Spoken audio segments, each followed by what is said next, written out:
Olá pessoal, boa tarde, bem-vindos ao KPMG Risk Journey de 2022. Eu estou aqui com você, eu sou o Diogo Dias, o líder de Risk Advisory Solution na KPMG do Brasil e América do Sul. E aqui serão um dos moderadores junto comigo, como todos os eventos, o Lúcio Anacleto, que é o nosso líder de Financial Risk Management. Antes de falar dos nossos palestrantes, vamos falar um pouquinho da agenda, o que aconteceu nesses 10 eventos que a gente teve aqui. A gente começou no finalzinho de janeiro, né, porque a gente queria começar antes do Carnaval, né? O Carnaval, teoricamente, começa amanhã. Né? A gente começou com as tendências de governança corporativa aqui, gerenciamento de riscos, né?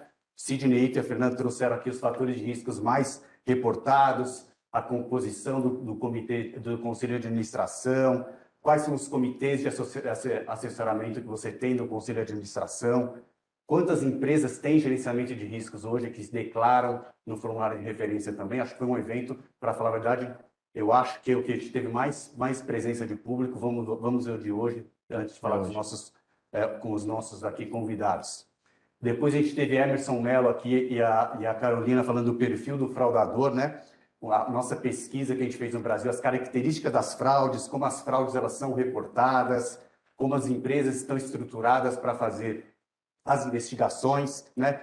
E idade e tempo médio dos fraudadores. Isso foi legal, viu? Porque eu não sabia também. Ele está um pouquinho diluído lá, mas tem uma parte muito importante.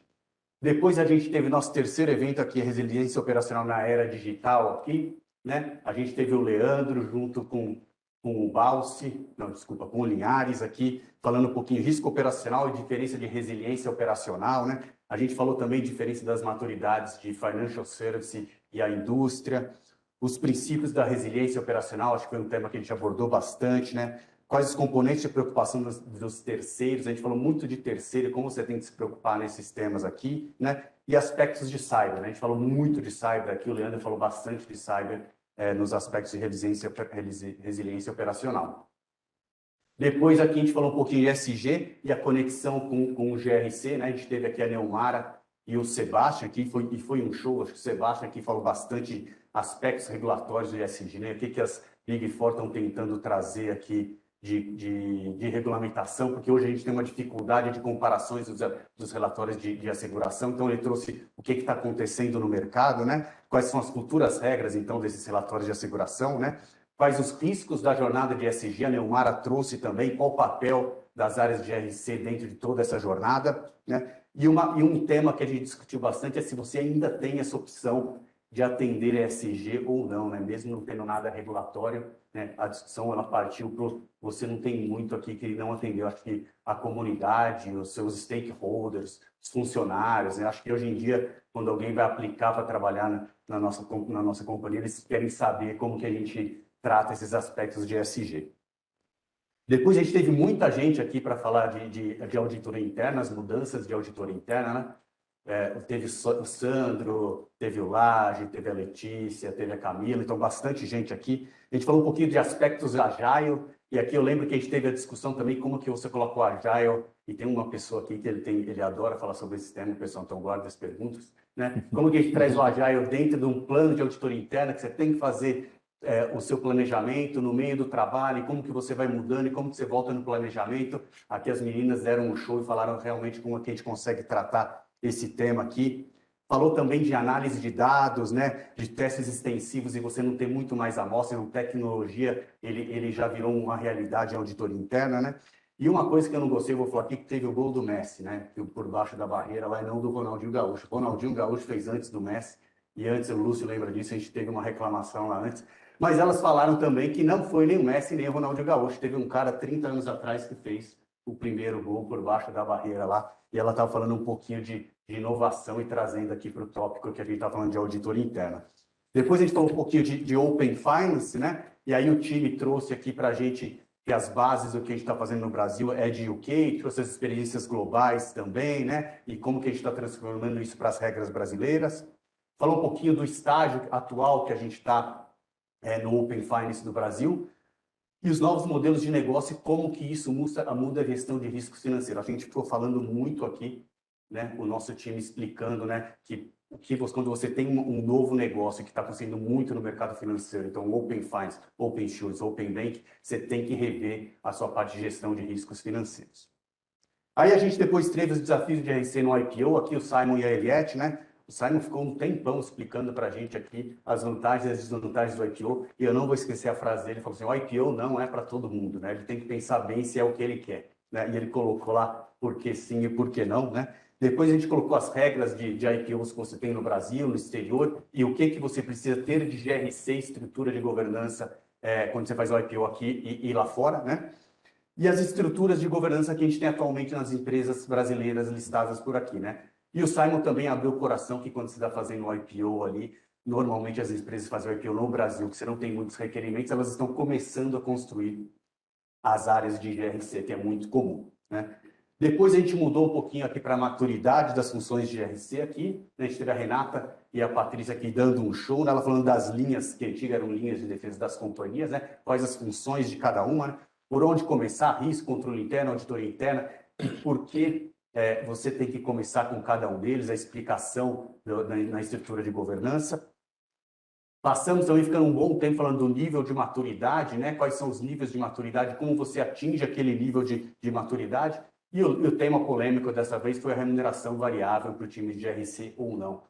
A gente não teve uma resposta, a gente chegou à conclusão que, se for ter, não pode afetar a independência das áreas em questão, né, que é o tema mais relevante da remuneração variável. E ontem a gente teve Cybersecurity com o Leandro, né? O Leandro aqui trouxe um material novo da KPMG, que ele coloca 8 aspectos para você considerar chaves em Cyber em 2022, né? E ele falou um pouquinho, alguns tópicos me chamou a atenção, que ele falou assim, o que você tinha em on-premise não necessariamente é o que você tem para cloud, e você necessita de times dedicados e que conheçam cada um dos ambientes, que não é a mesma coisa, né?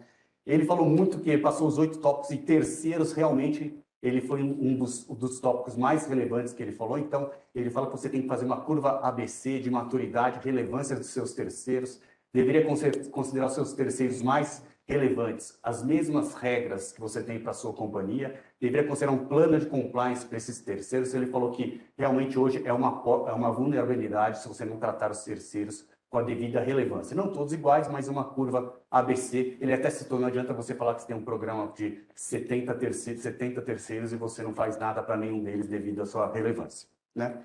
E teve aqui, finalmente, né, o Lúcio aqui, que está comigo, ele lembrou também que a gente teve perguntas de LGPD em todos os eventos e a gente guardou todas as perguntas para esse dia aqui. O Leandro teve que responder todas as perguntas de LGPD aqui também. E hoje a gente chegou no último evento que a gente acabou mudando. Eu acho que o pessoal aqui, eles queriam ser os últimos também, por isso que eles mudaram. A gente vai falar um pouquinho de riscos dos programas de inovação, né? E antes de apresentar os meus 2 convidados aqui, né, eu queria lembrar que ontem a gente estimulou o pessoal a fazer muitas perguntas, né, Lúcia? A gente falou que tem uma das pessoas aqui que ela realmente gosta de perguntas difíceis, né? Então, a gente, lembrando aqui que a gente já vai saber quem que é, né? Então, o que a gente espera aqui? Hoje, riscos de inovação, né? Existem áreas de inovação, né? Como os conselhos eles são envolvidos, né? Como são avaliados os riscos nesses programas?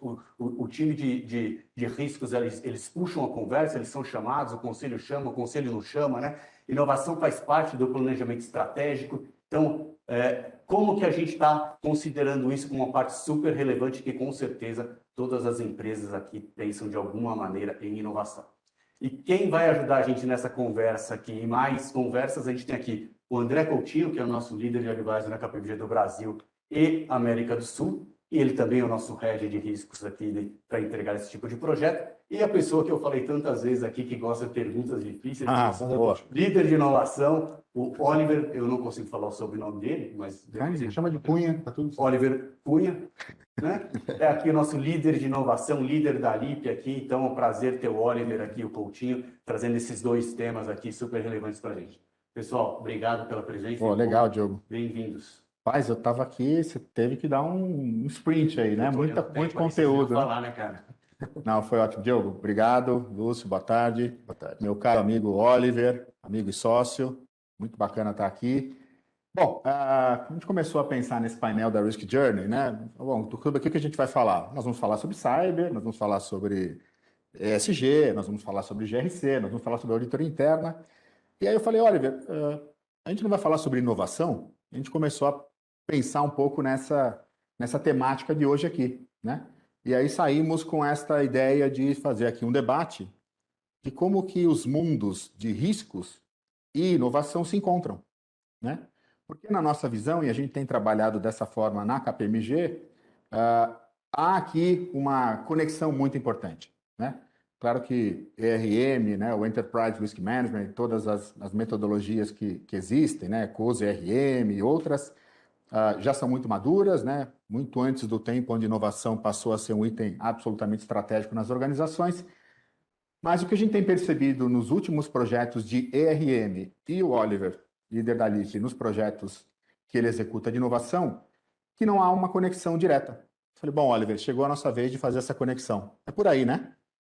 Boa tarde a todos, Diogo. Obrigado, Lúcio, obrigado pelo convite. Foi um prazer estar aqui contigo. Na verdade, tem sido um tema que me espanta há algum tempo, que essa ligação, que para mim é muito óbvia e muito direta, seja, de certa forma, quando você vai ao mercado, não vista dessa forma, necessariamente. Uhum. Então, eu adorei o convite, porque para mim é uma oportunidade de a gente abrir esse tema. Eu acho que é uma oportunidade para o processo de inovação ganhar muita qualidade. E também existe o processo de gestão, como vocês colocaram ontem, que se a gente aumenta a velocidade, né, do ciclo corporativo como um todo, é o que tem acontecido, o desafio vai acontecer para o modelo de controle, né? E vamos chamar de controle todo o aspecto, tanto de GRC quanto gestão de riscos específicos, governança, tudo, no compliance. Então, assim, eu acho que é um tema fascinante, eu acho que tem muito para a gente explorar. Muito bom, muito bom. Então, se em algum momento vocês se confundirem quem é o cara de riscos e quem é o cara de inovação, vocês podem olhar as meias, que aí vai ficar muito claro que eu sou um cara mais tradicional, com uma meia cinza aqui, né, opaca. A minha A gente não é pode tão até falar simples. do terceiro da opacidade do Nassim Taleb e a do Oliver, muito Hoje, mais dia, fashion, ele veio tradicional. muito mais legal, né? Muito mais bacana. Bom, Oliver, eu fiz uma pesquisa rápida para introduzir aqui o tema, em dois materiais que a KPMG produz. Nosso sócio Sidney Ito produz um material já há muitos anos, pegando os formulários de referência de todas as companhias abertas, e eu fui lá, não olhei todos os formulários, olhei a pesquisa, claro, né? O que tem lá de inovação? Começa a aparecer em alguns dos fatores de riscos o tema inovação, mas ele aparece muito como transformação digital, dados, né? Tecnologia, cyber aparece muito, né? E, então, nos formulários as empresas começam a sinalizar uma preocupação em relação a isso, que me parece bastante justo, né? E em outro material que eu pesquisei, o material que a gente produz pelo nosso Audit Committee Institute, indicando para os comitês de auditoria quais são os top emerging risks, né? Então, isso também é um material anual. E lá, sim, aparece bastante forte a questão do comitê de auditoria olhar para aspectos de tecnologia, transformação digital. Claro que com o impacto que essa transformação digital traz, né? No ambiente financeiro, contábil, fiscal. Mas a gente já percebe em dois mundos aqui muito de riscos, né? Uma entrada muito forte nesse tema de inovação. Então, aqui, nesse primeiro aqui, na primeira entrada aqui para a gente bater um papo, eu queria saber como é que o pessoal de inovação enxerga riscos, né? A visão de quem está lá no front, que é o teu caso, executando projetos de inovação, que tipo de conexão você já percebe com o tema gestão de riscos? Vamos lá. Perfeita colocação. A surpresa é zero que o tema está aparecendo cada vez mais. Eu acho que o que me ajuda a detectar que a gente não está elevando isso ao limite é exatamente como ele aparece. Deixa eu desempacotar uma lógica com vocês aqui para ver se faz sentido. Primeiro, um tema que nós já debatemos em outras instâncias. É ou não um imperativo inovar? Tá? Então, começa daí. Por quê? Mas eu vou te dizer, hoje se fizer uma pesquisa, essa resposta vai dar quase 50-50, quase meio a meio, Uhum. tá? Me surpreende. Mas é que tem muita gente que ainda não entendeu que inovação necessariamente é uma questão de sobrevivência. Então, para mim, a primeira conexão com o risco está aí. A primeira pergunta que eu faço é: qual é o custo de não fazer nada, num ambiente onde a transformação é muito forte? Perfeito. Quando você dá o próximo passo, então, o que nós estamos chamando de inovação? E aqui tem outras confusões. Não, é jogar tecnologia no modelo existente. Também é uma visão muito limitada de ver as coisas, porque o que está matando um negócio não é necessariamente ser uma lagarta que é mais rápida porque eu automatizei minhas patas. É a lagarta que não virou borboleta, porque foi essa transformação que a gente chama, certo? Então, apenas automatizar o negócio, ainda que isso seja uma parte muito importante do processo, é muito arriscado limitar a visão desse jeito, porque o que está mudando é ou o modelo de negócio ou o modelo de compra. A quantidade de modelo de negócio que está transicionando para a receita previsível, por exemplo, para assinatura, é gigantesco. E eu vou te falar, controlar um modelo de assinatura é completamente diferente do que controlar um modelo de venda único. Né? O modelo de atendimento contínuo, renovação de contratos, é tudo muito diferente. Então, o segundo grande ponto é isso, a interpretação da inovação. E quando a gente coloca isso, aí sim vem para mim a grande tese de como o risco se insere nessa questão, de novo, para mim, de forma central. Eu vou enfatizar isso uma série de vezes, porque eu não tenho visto isso dessa forma e eu acho que é uma oportunidade que se perde. Todo mundo ouviu a máxima. Eu coloquei isso na minha provocação no LinkedIn. Todo mundo já ouviu a máxima. Não, para você poder inovar, você tem que errar pequeno e errar veloz, certo? A minha pergunta é muito simples. Quem é que está calculando? O único erro que eu não posso cometer é o erro fatal. Certo? Porque se eu errar menor do que o fatal, eu aprendo e evoluo essa essência da lógica da inovação mais básica, certo? Sem dúvida. Pois bem, quem é que está calculando o que é um erro fatal ou não? Quem é que está fazendo essa conta? Quem é que sabe fazer conta CRO. desse tipo de coisa? Começa por aí. Ah, não, tudo bem, mas então não vai ser um só. Você tem um portfólio, você tem uma carteira de projetos, ou pelo menos deveria, né? Para poder fazer uma quantidade de experimentos ampla o suficiente. Quem é que está calculando o efeito agregado daquela quantidade de erros embutidos ali? Eu vou te dizer, o pessoal de inovação não está fazendo isso. E para mim, vem daí a tua pergunta, Coutinho. Eu senti essa necessidade. Falei, cara, quem é que está conversando com o meu cliente, estimando até onde a gente vai ou não? Porque se a gente for longe demais, é fatal. Se a gente for longe de menos, o risco de disrupção permanece. Sim. Então, para mim, está aí nesse desencadeamento a tese lógica. As técnicas de gestão de risco, de governança, são componentes centrais ao processo de inovação.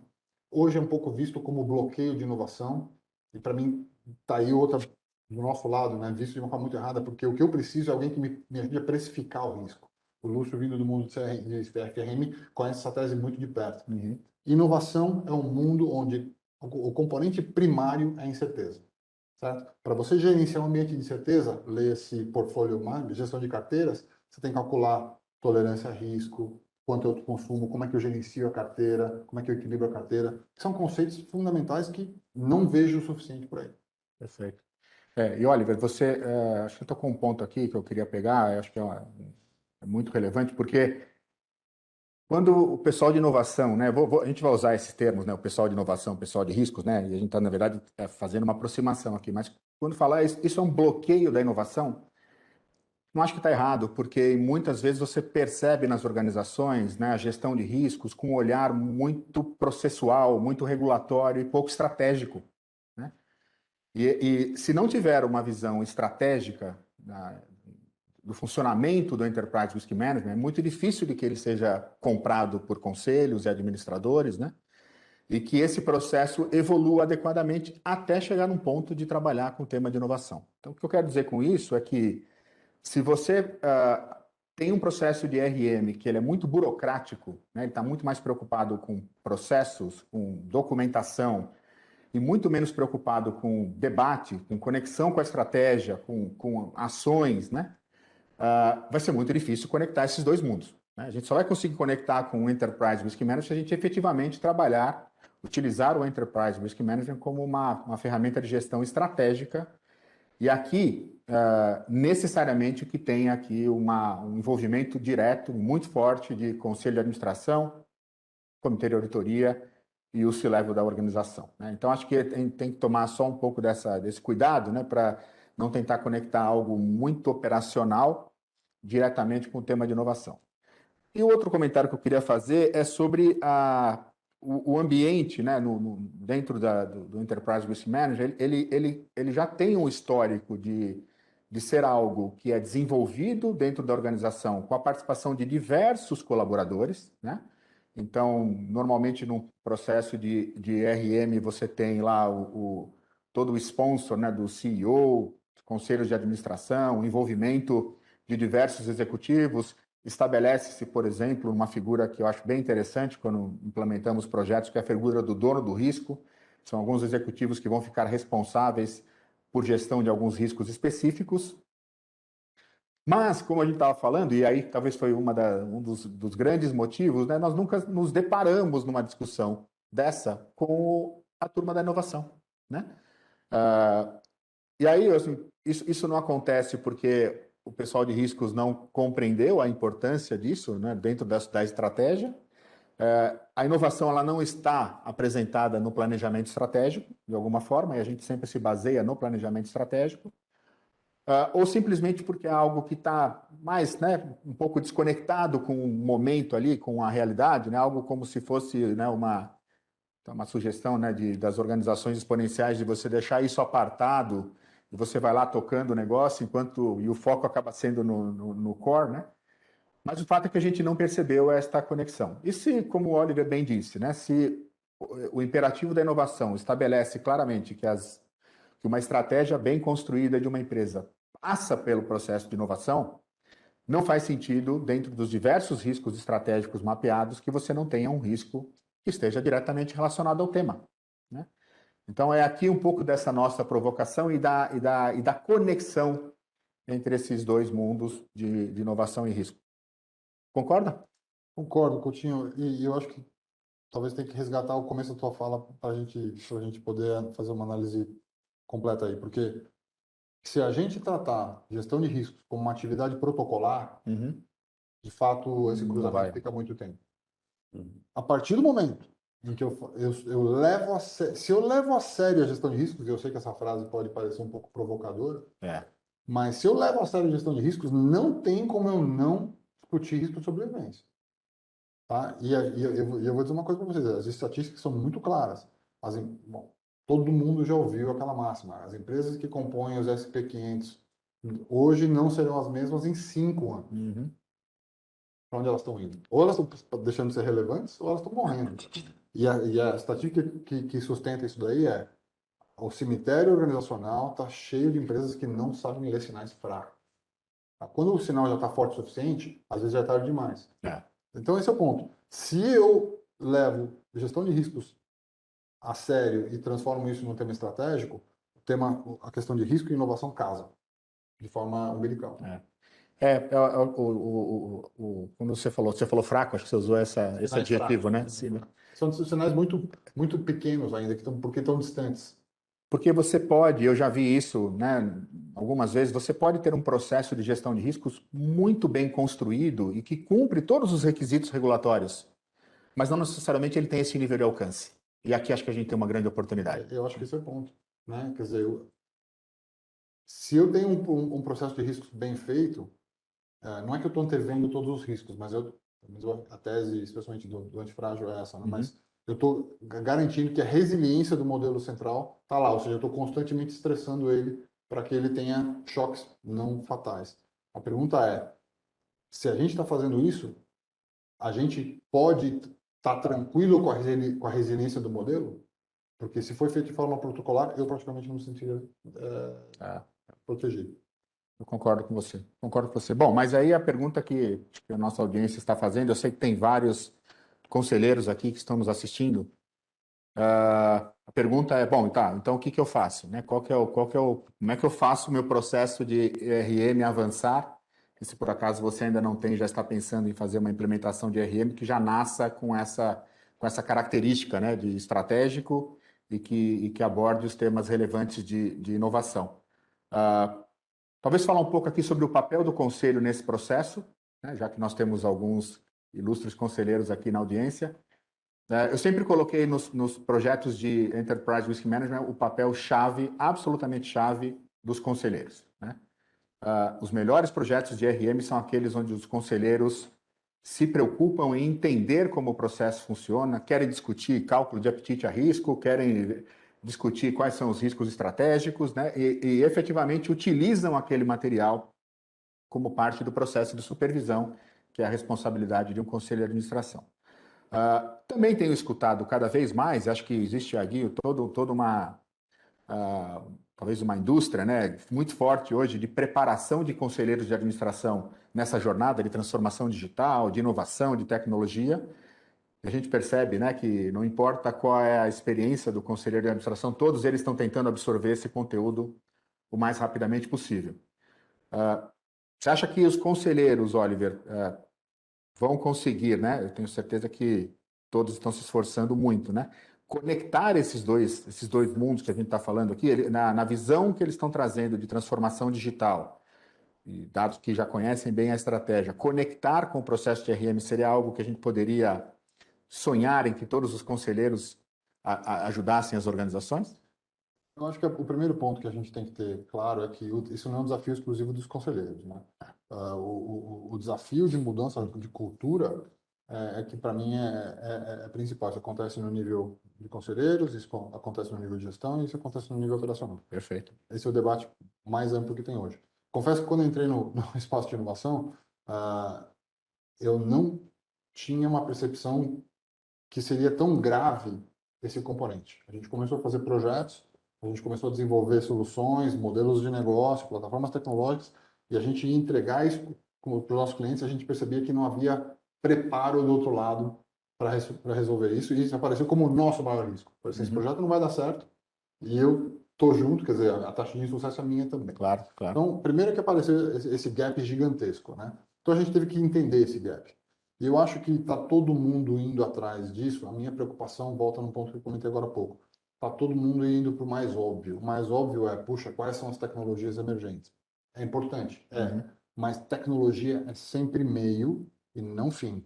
Alguém me diz qual foi a tecnologia revolucionária que o Uber usou para produzir o efeito que produziu nos mercados de transporte, de mobilidade local. Não foi. Tecnologia, em termos de tecnologia, não tinha nada lá. Foi a aplicabilidade de modelo para criar um modelo de negócio que derrubava todos os outros. Né? Então, eu toco muito nessa tecla porque essa é a barreira mais difícil de romper. A gente tem que lembrar que a gente vem escalando modelos que nasceram na lógica da Revolução Industrial.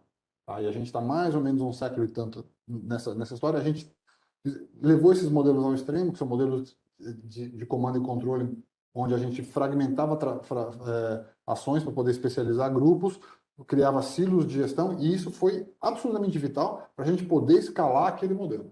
O problema é que ele está exaurido. Se você olhar para as 10 empresas mais valiosas do mundo hoje, nenhuma delas, e aquelas clássicas que a gente conhece, eu não vou falar os nomes aqui, mas as grandes de consumer goods, as grandes de telefonia, não estão mais nessa lista. Né? Então, é evidente que existe um modelo novo que está consumindo uma parcela desproporcional de valor no mercado. A pergunta é por quê? E essa anatomia de um animal digital, de uma organização digital, de uma entidade digital orgânica, ela é muito diferente. E o conselho tem que entender isso, porque senão ele vai continuar dizendo a gente precisa manter o que nós já tínhamos com uma camada nova. Isso vai ser insuficiente. A gente vai ter que... E é por isso que nasceu essa indústria, porque eu acho que existe um esforço importante de ser feito, verdadeiro, verdadeiro de produzir o efeito, de entender como é que as regras do ecossistema mudaram, do ecossistema competitivo, e quais são os organismos que agora estão nascendo em reação a isso e abocanhando uma parcela desproporcional de valor. Esse é o desafio do conselho entender isso. Enquanto ele entende que eu preciso manter um nível de controle, não existe ambiente onde eu posso simplesmente fazer tudo, e eu preciso fazer isso em velocidade. Quando a gente diz, a gente vai empurrar a autonomia para a ponta. Como é que a gente empurra a autonomia para a ponta e mantém um nível de segurança que centralizado a gente não está fazendo coisas que são antiéticas, ou ferem ESG, ou vão gerar perdas financeiras desproporcionais? Esse é o grande desafio. E não é trivial, é difícil. É difícil, é difícil.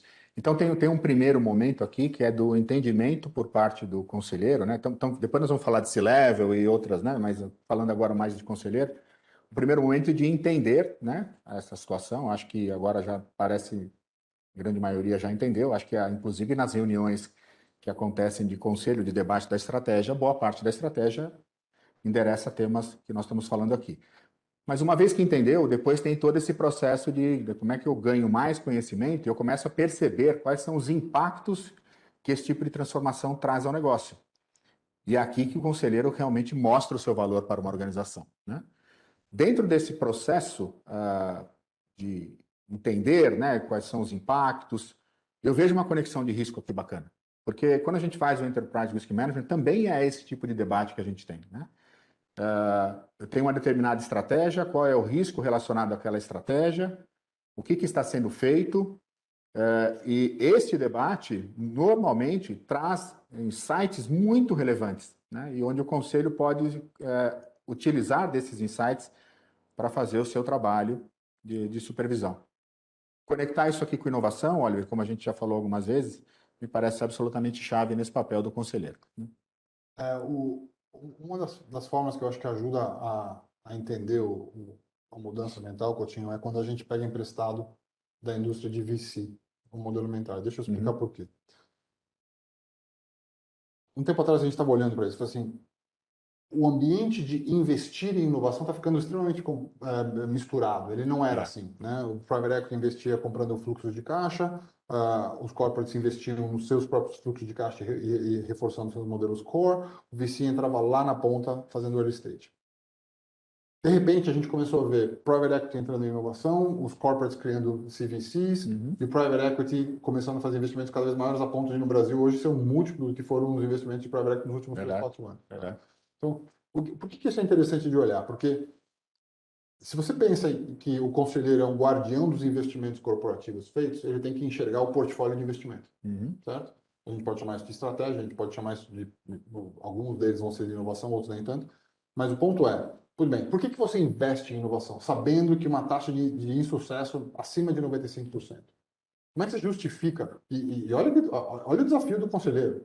Eu vou ter que sancionar investimentos cuja taxa de insucesso histórica, estatisticamente comprovada, são acima de 95%. Assusta. Já sabe que boa parte ali não vai trazer o retorno planejado. A vasta maioria. A vasta O que maioria. tem que acontecer é que aqueles 5, 2, 3% que vão dar certo vão ser múltiplos de 10, 20, 30 X, que o mercado chama, vezes o investimento feito. Pois bem, a capacidade de você olhar um portfólio desse, enxergar e ir além um pouquinho do dizer, tá bom, vou fazer esse pequeno investimento porque aqui vem 20, o que calibra essa taxa de retorno é a chance daquilo se materializar. Então, por exemplo, se eu penso como um gestor de risco, eu só vou ter 3 investimentos de inovação e a taxa de insucesso é essa, eu provavelmente vou ter os 3 perdidos. Então, se eu for conselheiro de uma empresa e olho para um portfólio ligado à estratégia que tem uma parcela de investimento pequena demais em termos de quantidade, vou dizer, opa, peraí, não tem portfólio suficiente para sustentar estatisticamente a minha taxa de insucesso.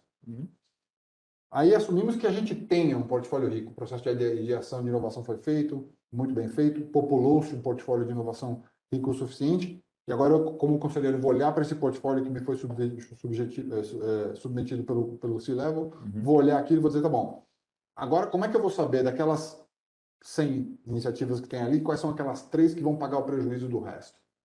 E volta no cálculo de perda, assumindo que nenhuma daquelas perdas seja fatal.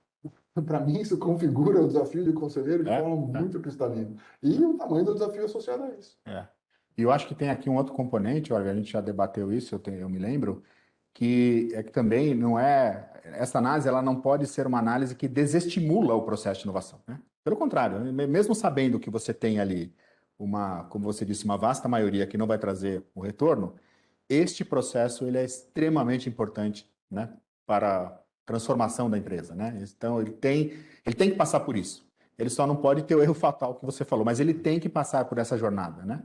E eu acho que à medida que os conselhos começam a olhar mais para isso, e perguntar mais, e questionar mais, e entender mais, e de novo conectar isso com os riscos estratégicos, eles trazem um valor bem importante para a organização.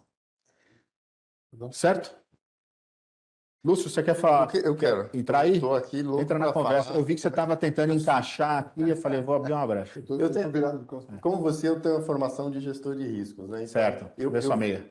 Eu visualizo, eu visualizo as coisas como ondas, né? Então, se eu pensar, década de 90, a gente tinha risco mais a nível operacional, né? Que era identificar, mensurar, mitigar, monitorar. Depois veio 2000 com os eventos Enron e tudo mais. A discussão era o CRO, a figura do CRO, a visão forward-looking, capturar risco de negócio estratégico.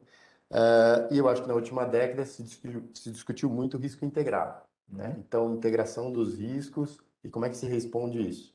E mais recentemente, os riscos emergentes e como é que a gente acultura o board a estar todo mundo na mesma página e discutindo riscos.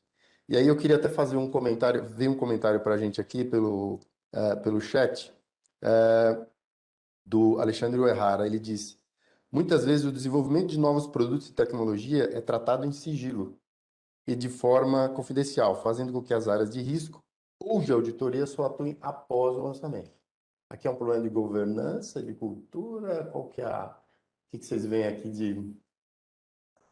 Essa é uma manifestação, se me permite. Vai lá, vai lá. Essa, para mim, é uma manifestação clara do que a gente está falando aqui. Por que que não tem É alguém isso aí. com expertise de risco nesse grupo? no comitê? Não faz o menor sentido. Não, no grupo de desenvolvimento de produto.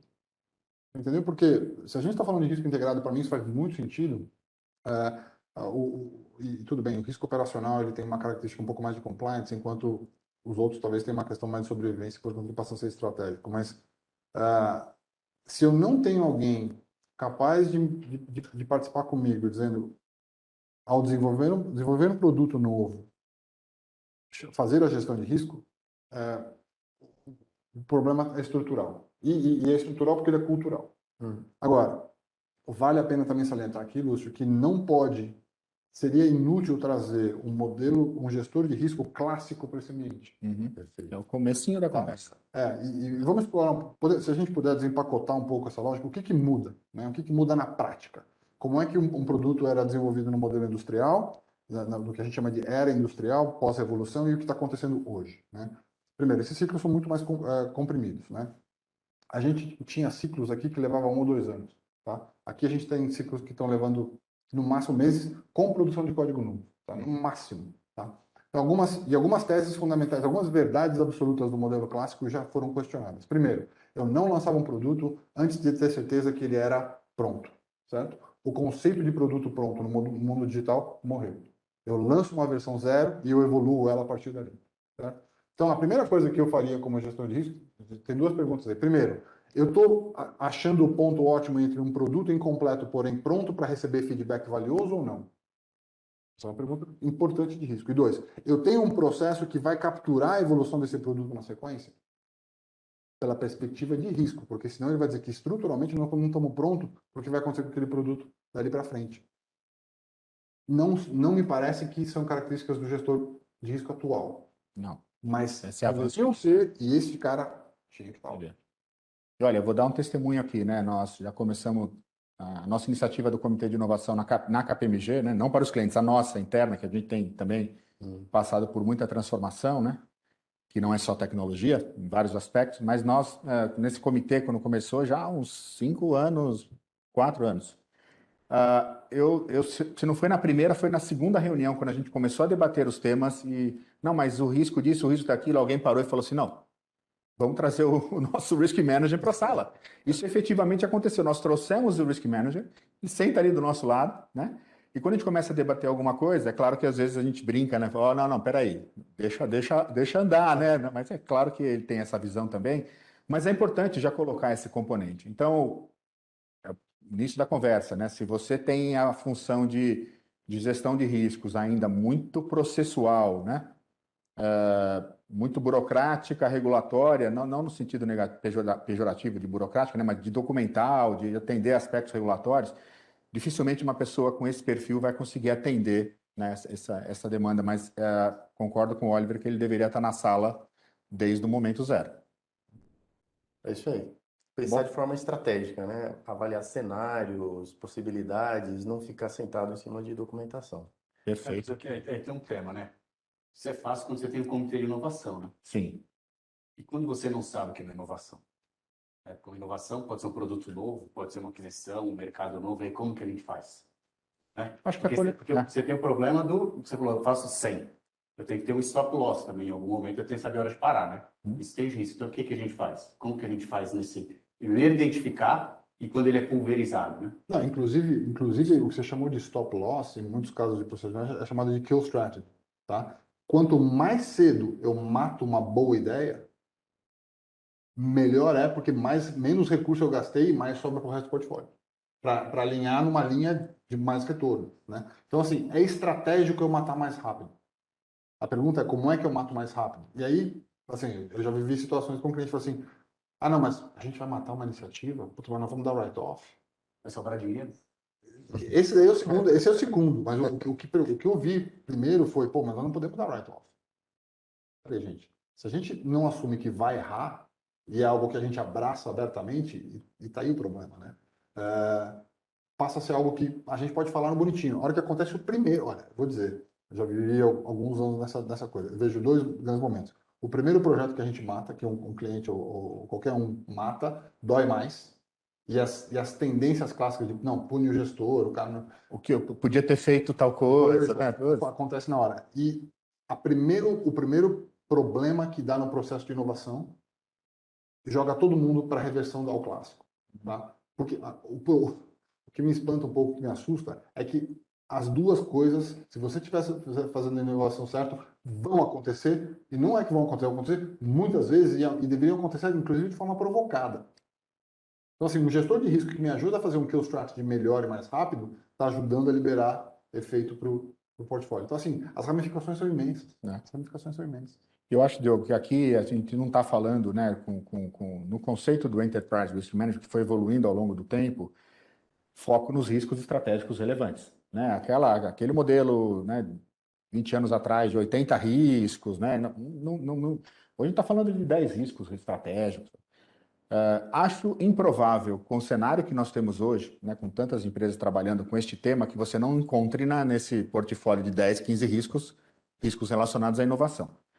Então, acho que a gente não tem que tentar cobrir tudo, né? Então, de repente, até um novo produto pode não ser relevante para que tenha um debate dentro do RM, que o Comitê de Risco, o Conselho de Administração traga. Mas o tema tem que estar lá, porque aí você tem uma estrutura de trabalhar e todo mundo vai saber que aquele assunto os assuntos estão adequadamente conectados, né? Falou bastante de conselho, vamos falar agora um pouco sobre o papel do C-Level, né?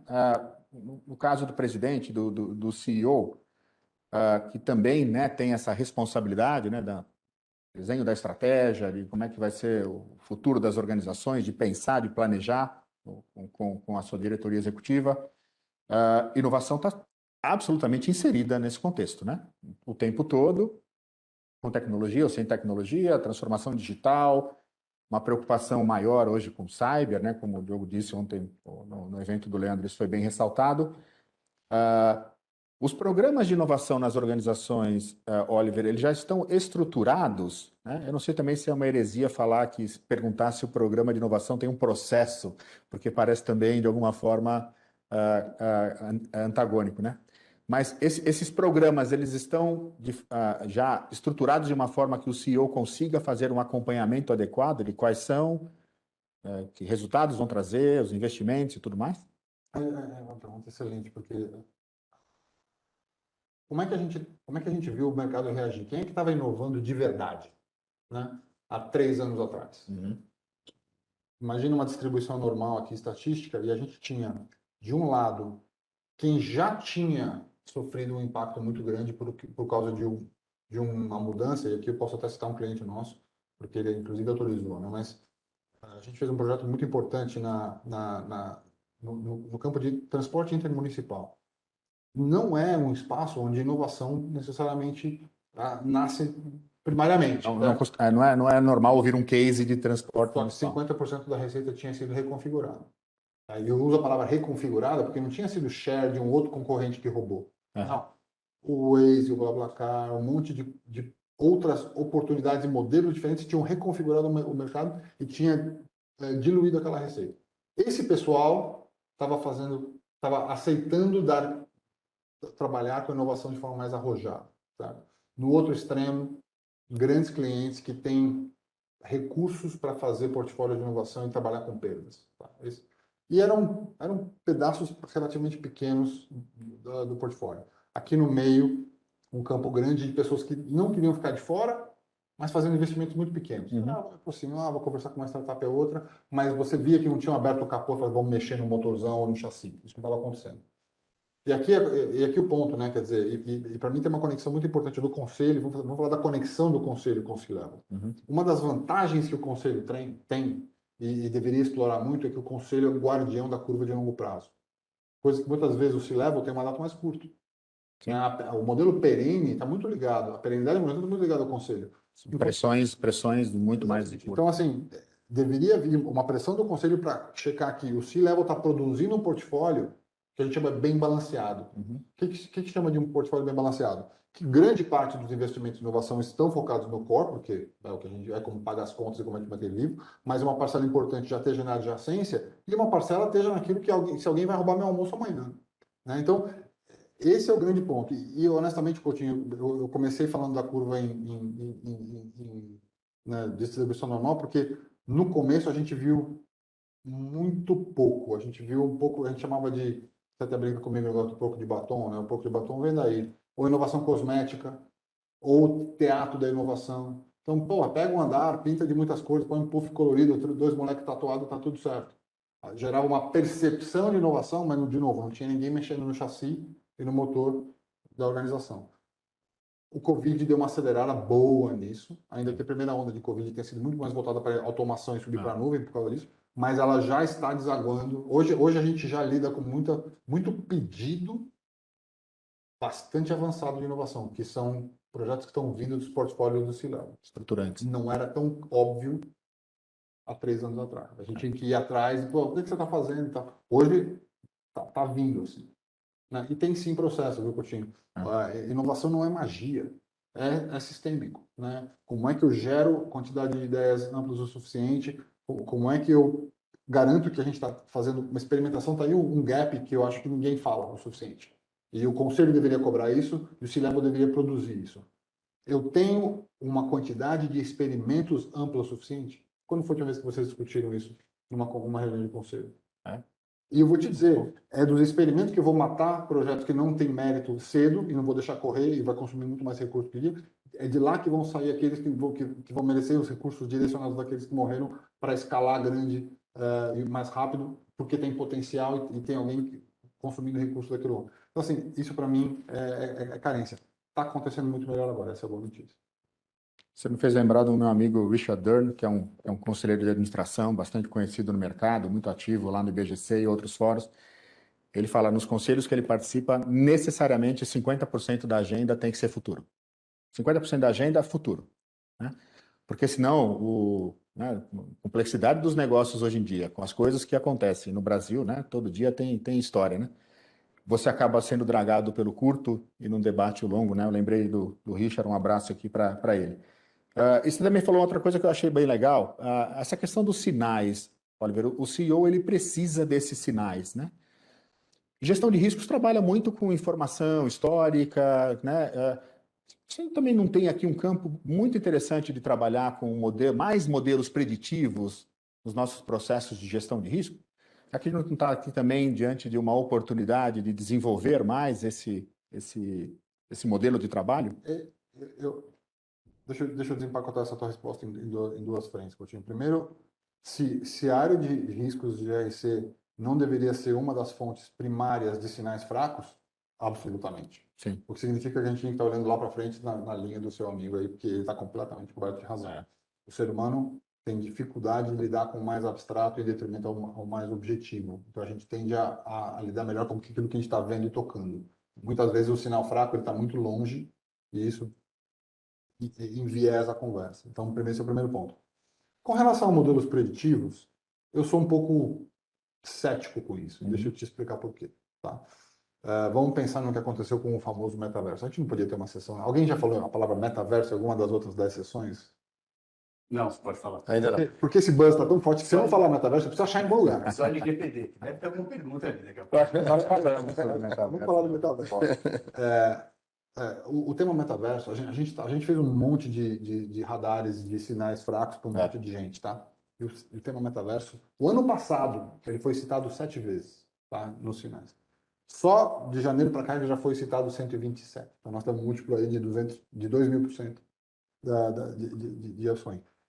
O risco metaverso não estava previsto há 6 meses atrás. Antes de quando é que o Zuckerberg falou a palavra metaverso, que ele mudou o nome faz meses? Por aí. Não estava no radar. E eu provoquei o nosso time, falei, nem nós detectamos Aí a desculpa que me deram é que a gente estava vendo os tijolos de metaverso, então o blockchain estava lá, então me convenceram que de certa forma tinha componentes Tinha de componente. A metaverso. gente poderia até ter construído, O né? metaverso. Legal. Mas o ponto aqui é,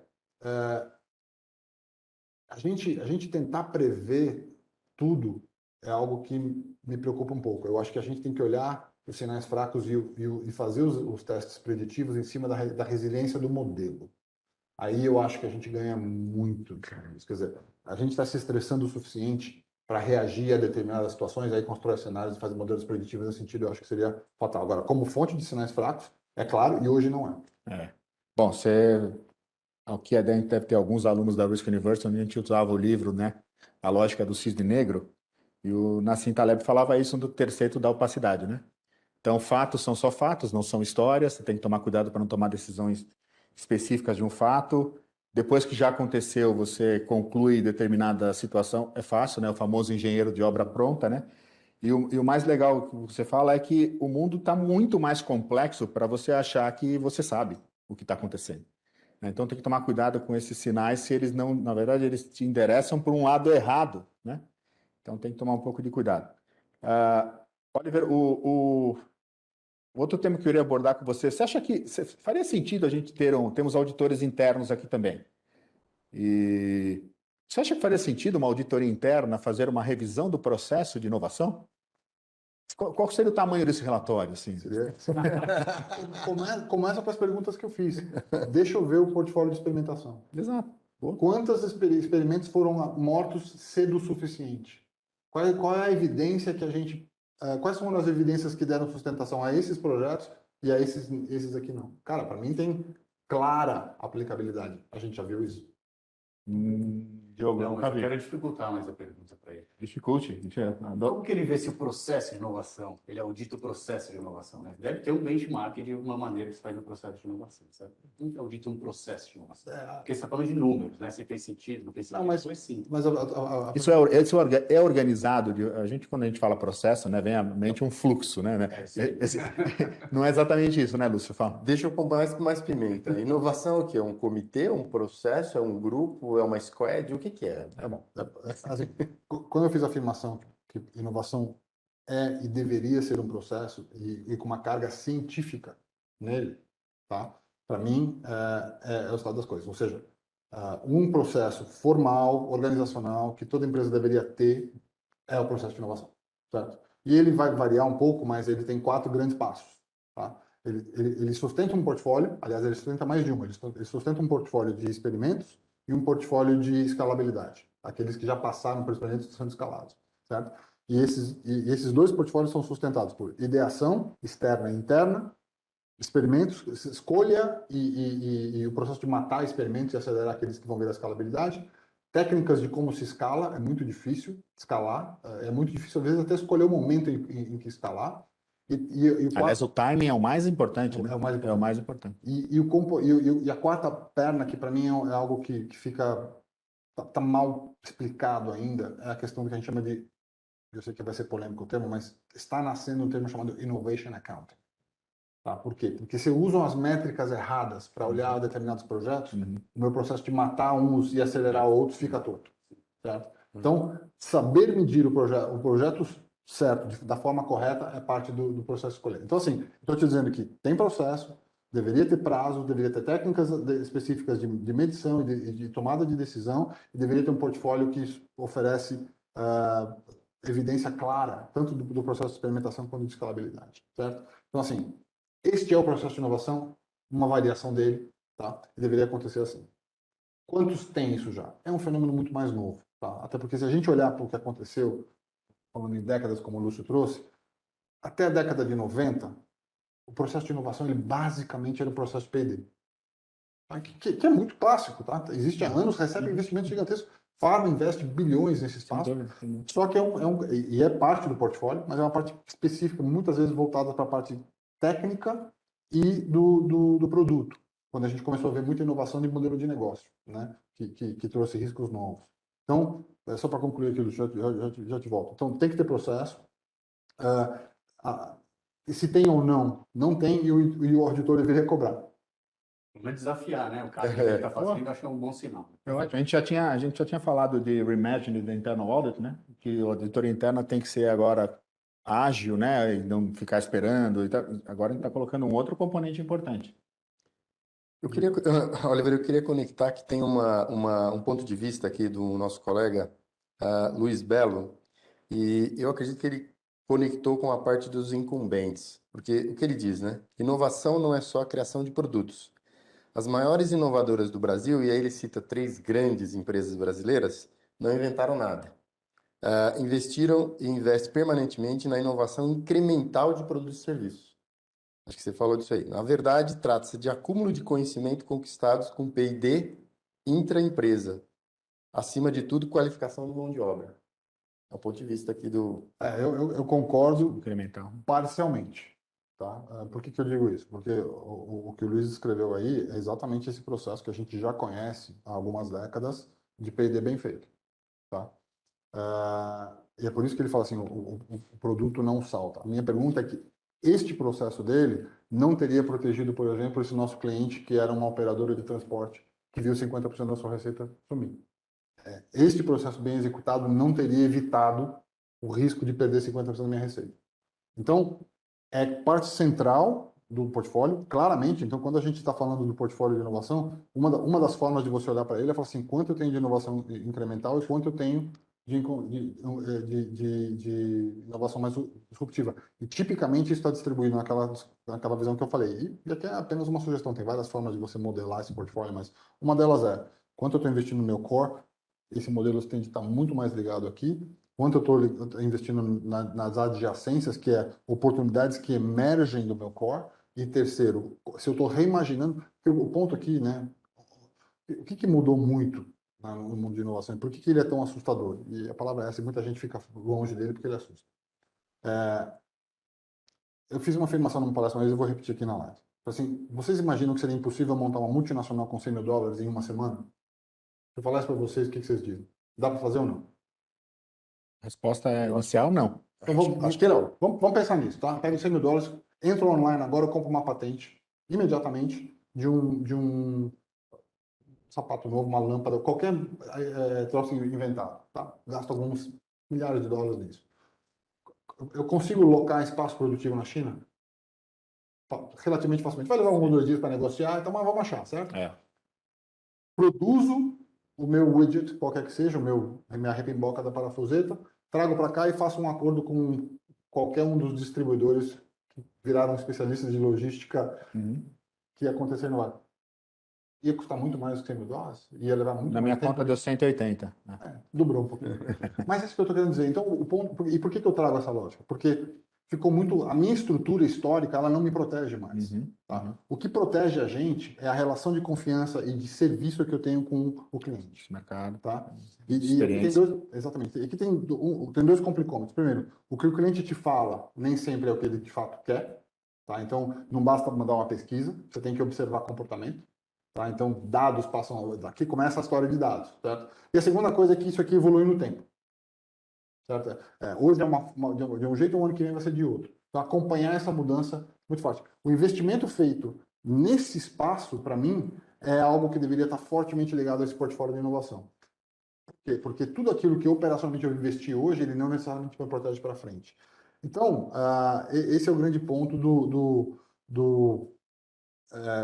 por que é tão importante a gente inverter um pouco o modelo de pensamento.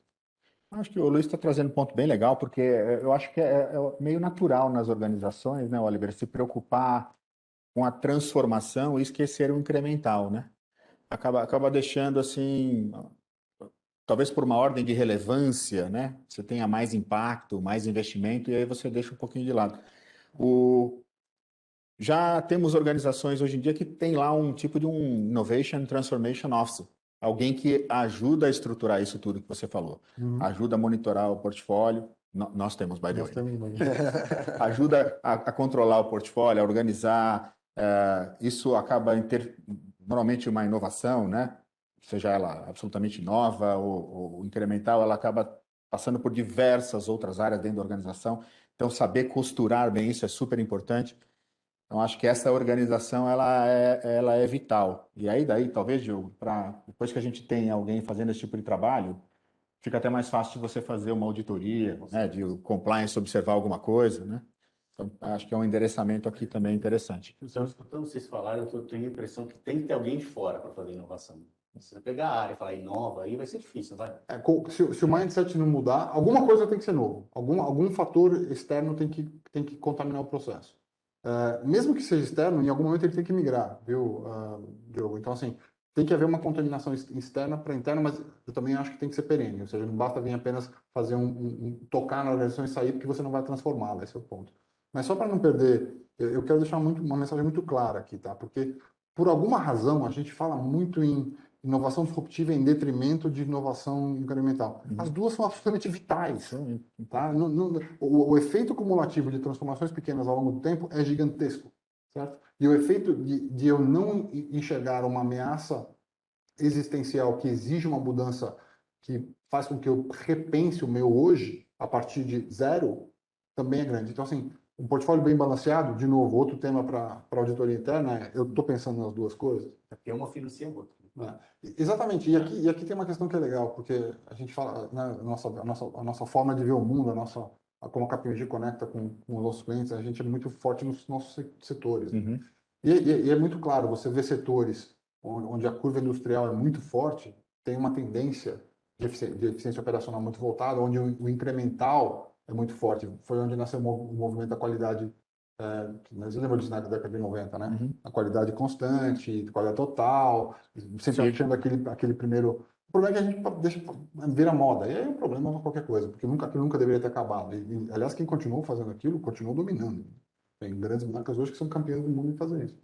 Já ambientes onde a ameaça é muito mais real, muitas vezes no consumer, né? Onde, putz, eu não vou comprar mais esse produto agora, como não vai comprar esse, morre o fornecedor, tende a ter uma visão um pouco mais disruptiva, mas o fato é que as duas se beneficiariam demais das duas coisas. Eu queria só conectar. Vai lá. Você falou alguns minutos atrás sobre o cliente, e o cliente às vezes não sabe o que quer. É mais fácil inovar para as novas gerações? Qual que é o impacto aqui dos millennials? Agora eu já não sei mais. Babies. Boomers. Porque tem muitas empresas tradicionais, grandes, globais, investindo muito pesado para atender essa nova geração. Qual é o fato da coisa, né? E no mercado financeiro a gente viu isso muito de perto, né? Nós temos um grupo de 80 milhões de clientes novos que estão emergindo a cada ano que não tinham serviços bancários, por exemplo, certo? E a gente fez pesquisas, nós fizemos pesquisas e as pesquisas nos disseram, olha, eu não confio nas marcas que estão aí, não acredito que a inovação vai vir do meu provedor atual. São mensagens muito duras. Eu dizia, eu prefiro ir no dentista do que na minha agência. Nossa Senhora. Essa empresa não trabalha. Então, assim, é evidente que um mercado emergente com potencial de compra, que vem com demanda completamente diferente, exige uma resposta diferente. Ponto. O grande desafio, que eu acho que, de novo, né, um pouco da miopia que a gente vê, para pensar num grande banco. Né? Ele não tem escolha. Ele vai ter que atender os milênios, ele vai ter que atender os boomers, ele vai ter que atender minha mãe, que tem 82 anos, que continua usando o banco e tem recursos e tudo mais. E ela não, sabe? O grande desafio é articular esse modelo de serviço todo, que não é uma coisa só. Uhum. Sabe? Aí começa. Aí que é legal, porque a gente sai da conversa, não, porque eu vou inovar para millennials, que, by the way, você sabe qual é o mercado que mais cresce hoje, né? Mais do que os millennials. É o mercado de prata, acima de 50 anos. O mercado que mais cresce hoje. A gente até fez um projeto recente fazendo isso. Eu não cheguei lá ainda, então não sei. Então, assim, é evidente que o mercado novo, uma fração importante do mercado novo trazendo poder de compra novo vai exigir respostas, mas o mais importante é o desafio organizacional de conselho, de entender que a minha organização não é uma coisa só para uma pessoa. E sim, às vezes ela é múltipla e eu tenho que coordenar isso tudo. Eu acho que também tem que tomar cuidado aqui, né, de talvez vincular a inovação a uma coisa de jovens, né? Assim, a gente está percebendo uma série de pessoas aí já com histórico profissional bem largo e falando sobre o tema de inovação com muita fluência. Não estou falando do teu caso, sou apenas um. Mas existe, né? Porque Parece uma imagem meio assim, né, de que tem que ser jovem para inovar, né? Isso não. Um dos dados que saiu dos relatórios que a gente solta do ecossistema direto é o perfil do empreendedor, hoje. Acima de 43 anos, Exatamente, é isso tá? aí. E com um profundo É. conhecimento de um problema específico em um espaço de mercado. Já foi esse level, já passou por experiências. Tem a vasta maioria, e essa pesquisa, ela enviesa do lado positivo daqueles que deram certo, né? Porque muitos tentaram, né? Claro. O jovem que teve um business plan lá no começo com uma ideia meio assim. A ideia da garagem lá, ela ficou muito forte por muito tempo, né? Esse é o ponto. Só para concluir essa ideia. Eu estava conversando com um fundo de VC outro dia e eles embutiram na análise de tese deles a palavra diversidade, e não pelo lado do ESG. Assim, cara, se eu não conseguir olhar para um problema de várias formas, a minha chance de sucesso é menor. Exatamente isso. Legal. O Éder Junqueira aqui está elogiando o debate, né? Fez um Obrigado. grande elogio. Ele gostaria de saber a nossa opinião. Como inovar com a cabeça e os olhos para o futuro, repensando o business, mas mantendo os pés no presente, operando o business atual. Bom, primeiro, Éder, muito obrigado. Eu não vou resistir, eu nunca fiz isso, mas vou fazer agora.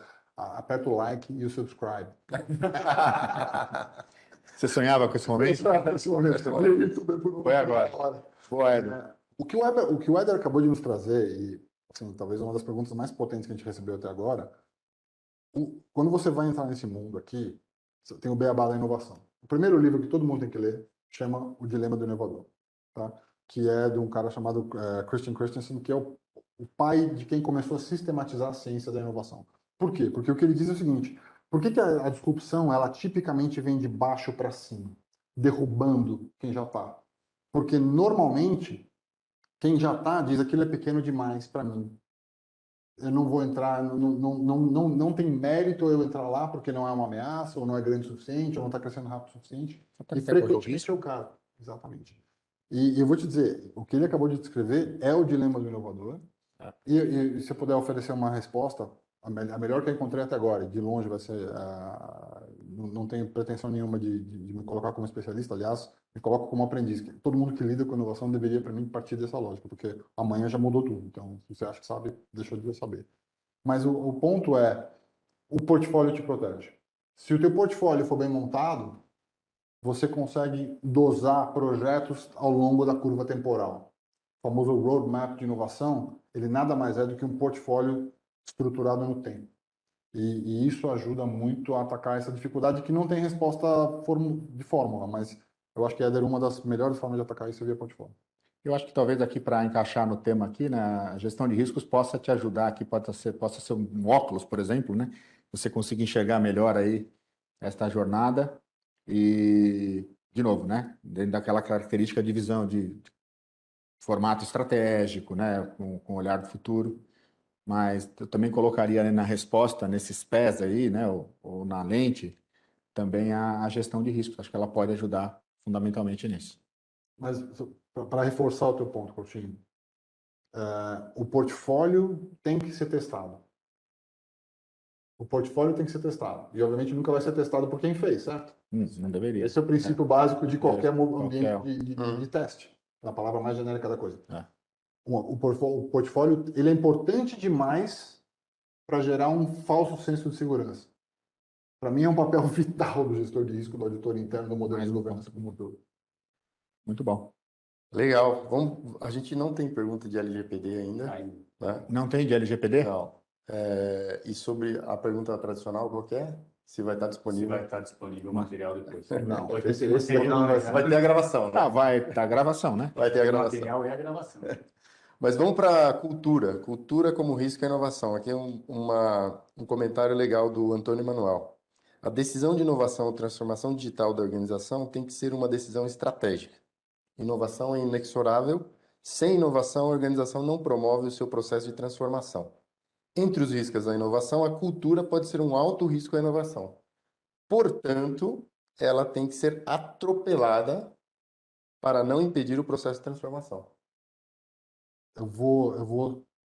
Foi o que você viu que eu vou. Não, eu vou. Eu vou subscrever o que disse o Antônio, né? Antônio Manuel. O que o Antônio Manuel disse, eu vou te dizer, para mim é o principal risco. É o principal risco e é o mais difícil de lidar porque cultura é um troço abstrato. Deixa eu começar a trazer os problemas de quando a gente começou a lidar com isso. Eu descrevi agora há pouco, quando a gente começou a lidar com isso. Olha, temos um troço novo aqui que a gente acha que vai dar muito certo, a gente vai devolver, co-criamos com o nosso cliente, agora a gente vai escalar isso dentro dele. Olhava para a organização, não tinha mindset pronto para resolver. E aí eu comecei a falar, bom, mas vou ter que olhar essa questão de mindset. E começamos a debater, e de repente eu comecei a perceber que todo mundo falava, não, porque a gente tem que transformar a cultura. Beleza. O que eu não ouvia de ninguém? Não, a nossa cultura é assim e agora tem que passar a ser assado. Ou seja, não havia um tratamento dizendo, olha, nós somos assim hoje e tem que mudar. Alguma coisa vai permanecer. A nossa tese é que, né, quando você sai de lagarta para borboleta, o DNA não muda na sua essência. Então, assim, tem algo que mantém aquela organização como reconhecível como si mesma, mesmo antes da transformação. O problema é que a transformação é irreversível. Essa é uma das teses que acontece. Mas ela deve ser reconhecida como. Mas alguma coisa, e provavelmente muito substancial, muda na sua essência. E o que a gente começou a promover com um produto como o Mind Hacking, o Mind Hacking nasceu para ser um debate dizendo, tá bom, o que muda no nosso modelo cultural e onde a gente vai fazer isso e como a gente vai fazer isso. Qual a Porque expectativa isso que você está tem, né? acontecendo.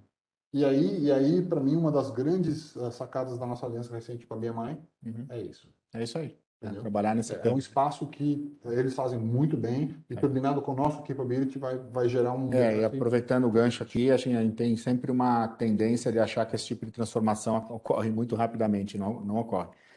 Essa transformação cultural para esta abordagem aqui é coisa de anos, né? Muitas vezes de anos. A curva estimada é que no mundo clássico, ótimo, para você ter um efeito cultural levaria 5 anos. Né? A gente tentou criar um hack, injetando dados e objetividade Trazer para trazer para 2, 3. 2, 3. Mas mesmo assim é subjetivo. É. E na verdade Porque ali, é contínuo, na verdade, muito mais do que encurtamento. ali talvez encurta um pouco, porque você define, né, o que você tem de expectativa em relação à atuação, né, e o perfil esperado para esse processo.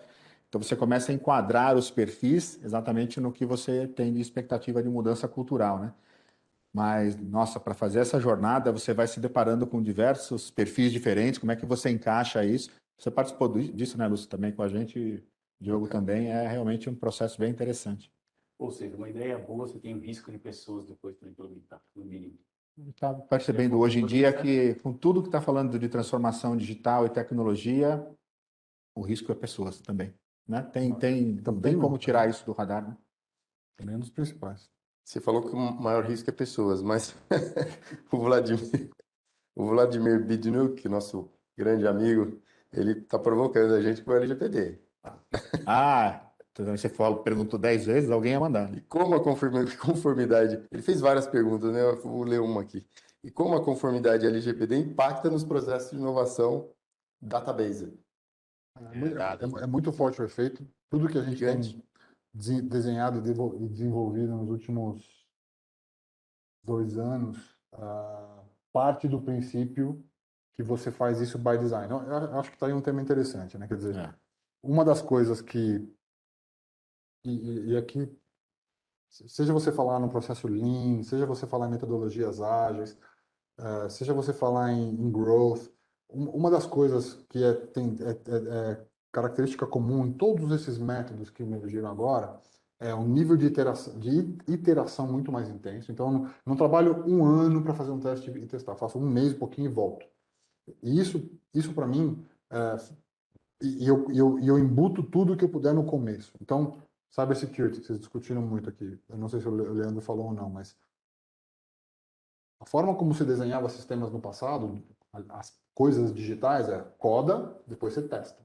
Certo? Hoje a gente fala, não, é segurança by design. Eu codo já pensando na segurança. Eu vou te dizer, isso transforma um sistema multiplica em 100 vezes o nível de segurança, a mesma lógica de um sistema, mesma lógica com a LGPD.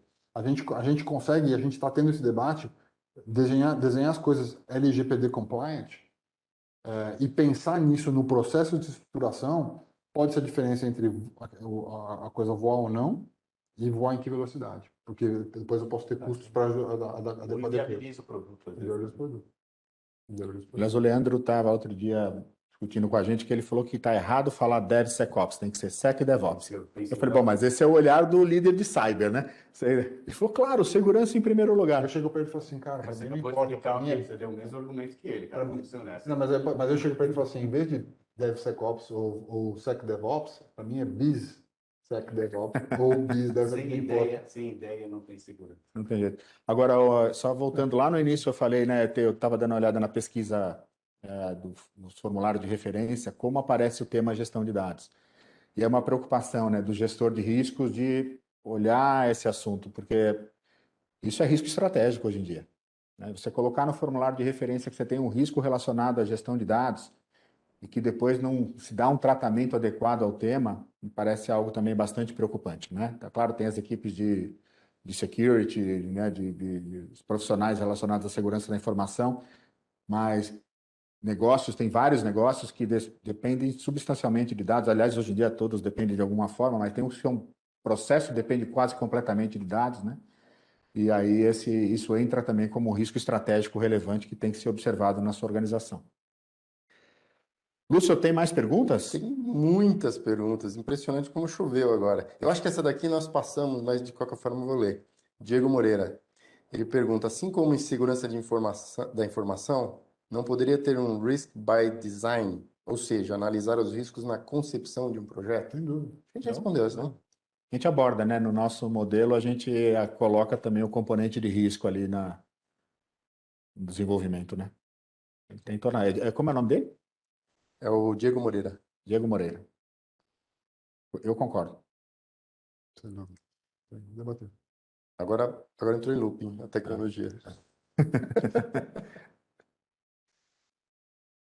Aproveitando a deixa, like e subscribe. Bom,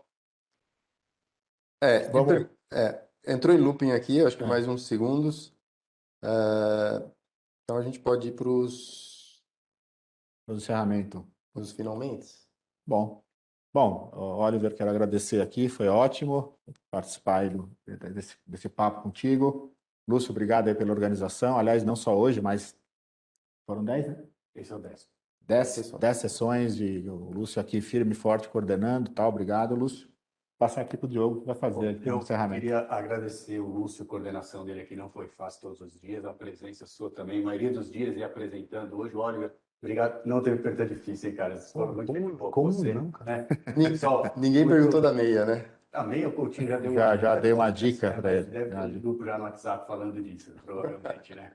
E, pessoal, queria agradecer a todos a presença aqui no Risk Journey, nosso 10º evento. Eu acho que a gente vai colocar o QR Code aqui também de todo o material, né? Todas as apresentações. Essa última a gente vai ter a gravação.